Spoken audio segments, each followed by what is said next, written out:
I want to talk about Miami itself. We talked when Messi joined the league, we talked to our friends at Battered Herons and said, what is a successful season for Messi's first year or whatever? And they said two trophies minimum.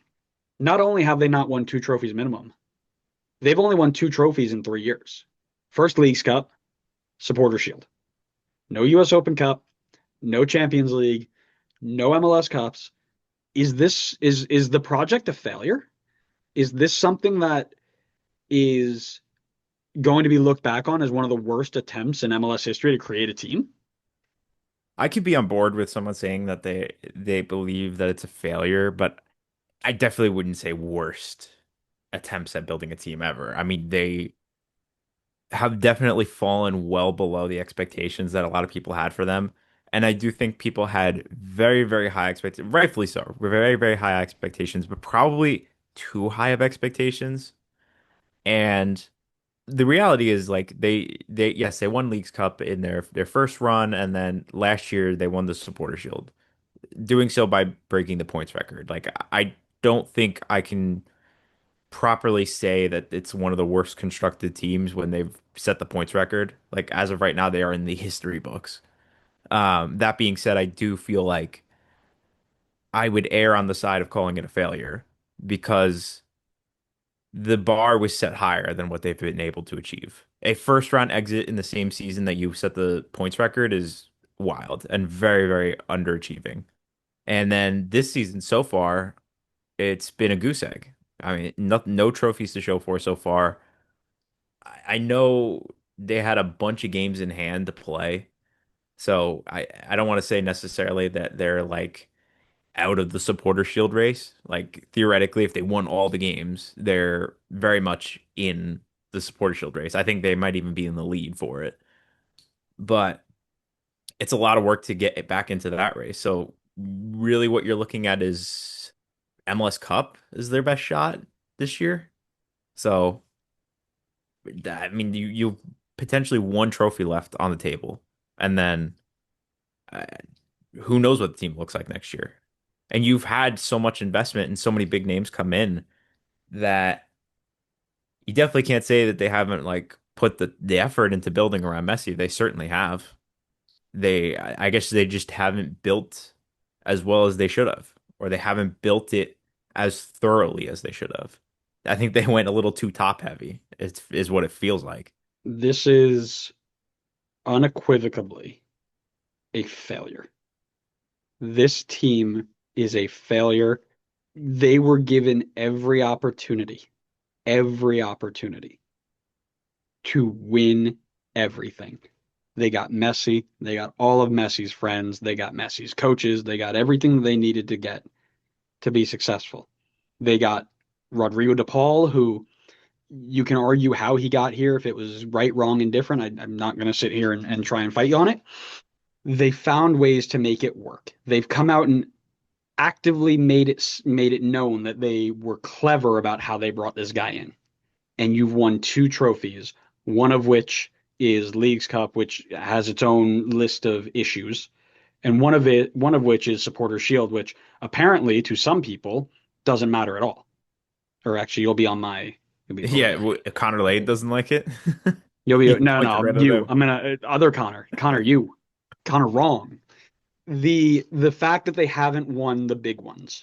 Champions League was the big one, right? Everybody thought they were going to come in and finally be the MLS team to take over priority in Champions League. MLS Cup, you mentioned it, came in a first round exit and a loss. Who did they lose to in 23? Oh, MLS Cup play. They didn't Oh, make they didn't make it. That's 2023. right. That was before Messi, Yeah. Well, it or was that was half a when year Messi. Messi came in and he couldn't drag them up. That's right. So they didn't Yeah. even make the playoffs in Messi's first half season, which I mean, right he there. was hurt most of that. All right. We don't shill for Messi here. Relax. I'm not chilling for Messi. 2024, they set the points record, great, and then they lose to the worst Atlanta team in the history outside of maybe this year. Crazy. Definitely not the worst in our history. There's been a couple bad teams. And then now we're here looking at on the outside looking in. Yeah, so they are 3 games, 4 games in hand, really, if you count some of the other teams that have played, right? four games in hand. Let's say they win all of them magically. That gets them to 58. Yeah, they're in first place. Are they really going to win all that, especially if these suspensions come down the way they should? I don't think so. It is. I just don't. I don't have the hope in there. So that right now they're outside of the top four. It'd be interesting to see if they can break in there. There's still. I mean, like I said, there's a lot of time left. There's a lot of games that they need to make up.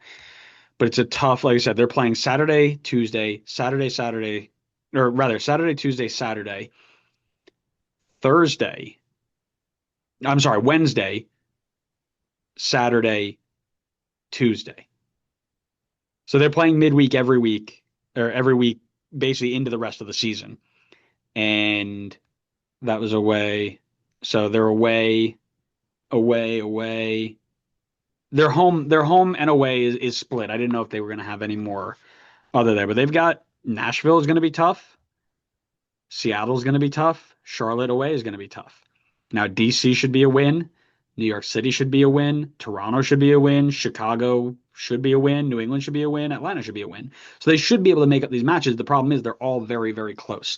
So here's what I'm saying. If they, and I'll get your takes on this too, because there's one other thing to mention here. But I mean, they are on the outside looking in, and if they don't win MLS Cup this year, they blow it up? Like, what do they do? You can't run it back again with 45-year-old players who can't win the game already, you know?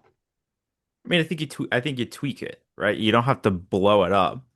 You lock in Messi again. I don't think there's a problem with keeping Messi around. He's clearly been Hmm. pulling his weight on this team. Yep. You have a guy like Rodrigo De Paul who is hopefully will have settled in by next season. And you move on from the older guys that are just maybe not what you need right now. You know, you move on from your Busquets, your Suarez's, your Albas. Maybe you look a little bit younger. Maybe you look for guys more in their prime. I'd probably lean more towards that than younger because you only have so many years of Messi left.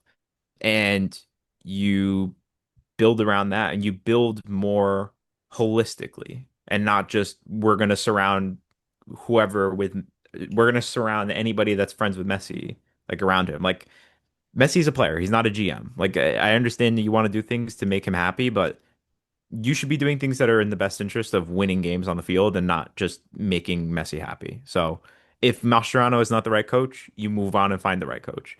If Suarez and Busquets are not the right guys for your plan, you move on from Suarez and Busquets. Like that's the reality of it. That's what they need to do. I mean, you probably only have a year left of Messi anyway. So worst case scenario, if Messi's pissed off, he's probably leaving regardless. So Well, I and would that's say you need to change it and you need to play to win now. And that to be honest, the play to win now is as good as Suarez has been for this team. I just don't think, considering how old and fragile he is, that you can continue to go with him.